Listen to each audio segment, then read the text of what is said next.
Friends and welcome to my channel. तो आज हम लोग जो आपका 16 मार्च 2022 को रेट का एग्जामिनेशन हुआ था उसके आपके क्वेश्चन पेपर डिस्कस करने वाले हैं। तो चलिए स्टार्ट करते हैं। तो बेसिक रिसर्च किसे कहा जाता है? क्या बेसिक रिसर्च में हम एडवांसमेंट ऑफ टेक्नोलॉजी की बात करें? टेक्नोलॉजी की तो यहाँ पे कोई बात नहीं हो रही है कि क्या ये क्लाइंट ड्रिवन होता है? नो। प्रैक्टिकल और डिस्क्रिप्टिव होता है? नहीं। बेसिक रिसर्च, ठीक है। बेसिक रिसर्च हम किस लिए करते हैं? अपने करेंट नॉलेज को एक्सपैंड करने के लिए। मौलिक शोध किस लिए होता है? वर्तमान ज्ञान का विस्तार करने के लिए मौलिक शोध किया जाता है। चलिए क्वेश्चन नंबर 2 पे चलते हैं। क्वेश्चन नंबर 2 है रैंडम एरर को हम लोग कैसे इफेक्टिवली हैंडल कर सकते हैं। तो यहाँ पे लिखा हुआ है कि यादृच्छिक त्रुटि को डैश के द्वारा प्रभावी ढंग से नियंत्रित किया जा सकता है।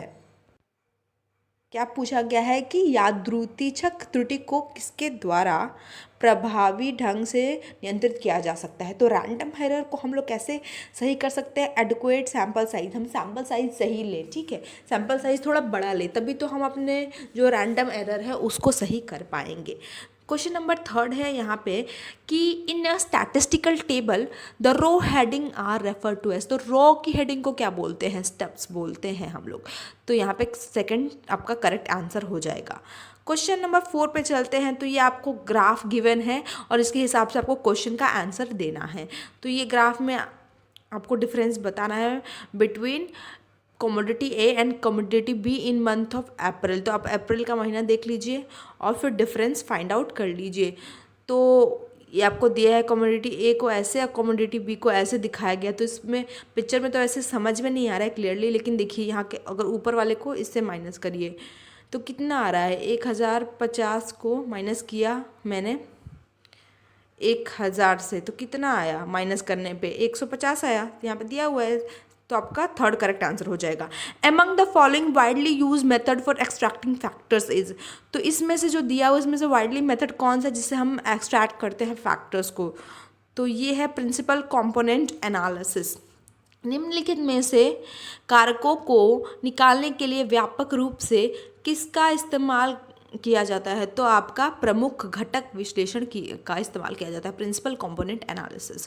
क्वेश्चन नंबर 6 है in order to pursue research which of the following is priorly required. अगर आपको रिसर्च करनी है तो क्या चीज़ आपको चाहिए ही चाहिए? शोध को आगे बढ़ाने के लिए निम्नलिखित में से किसकी पहले आवश्यकता होती है? तो हमें क्या इंपॉर्टेंट होता है? पहले हमें रिसर्च में क्या चाहिए? अगर हमें रिसर्च करनी है तो फॉर्मुलेट करना होगा हमें रिसर्च क्वेश्चन, ठीक है। In order to pursue research which of the following is priorly required. क्या चीज़ की हमें पहले ज़रूरत होती है? तो हमें फॉर्मुलेट करना होता है रिसर्च क्वेश्चन, इसकी हमें सबसे पहले ज़रूरत होती है। शोध प्रश्नों का निर्माण करने की ज़रूरत होती है। पी वैल्यू, पी वैल्यू किसके लिए स्टैंड करता है? तो P value stands for probability value, संभाव्य मूल के लिए। Mean median mode are, mean median mode क्या है? आपका खुद अलग ही चैप्टर है आपका स्टैटिस्टिक में, मेजर ऑफ सेंट्रल टेंडेंसी, जिसमें किसकी बात की गई है? मीन मीडियन मोड की बात की गई है। तो ऑप्शन 1 करेक्ट आंसर हो जाएगा। ये मेजर ऑफ डिस्पर्जन नहीं है, मेजर ऑफ प्रोबेबिलिटी भी नहीं है और सैम्पलिंग मेथड्स भी नहीं है। सैम्पलिंग मेथड्स में आपका क्या आता है? Probability sampling methods and non probability sampling methods आता है। Question number 9 a research tool consist of series of question is known as. तो अगर रिसर्च टूल में आपको सीरीज ऑफ क्वेश्चन हैं उनको क्या कहा जाता है? तो उससे हम लोग क्वेश्चनरी कहते हैं। क्वेश्चन नंबर 10 है हमारा open ended group discussion that promote discussion among participants is called. तो अगर हम ओपन एंडेड ग्रुप डिस्कशन करें जिससे हम क्या डिस्कशन प्रमोट करें अमंग पार्टिसिपेंट, तो उसको क्या कहते हैं? Focus group discussion. Focus group discussion क्यों कहते हैं? क्योंकि ये ओपन एंडेड होता है और जो पार्टिसिपेंट है वो आपस में डिस्कस भी कर सकते हैं। तो इसका ऑप्शन नंबर 2 करेक्ट आंसर हो जाएगा। तो अब तक हम लोग 10 डिस्कस करें, अगले वीडियो में हम सारे और क्वेश्चन कवर करेंगे। Hope you like the video. Till then bye bye, have a nice day.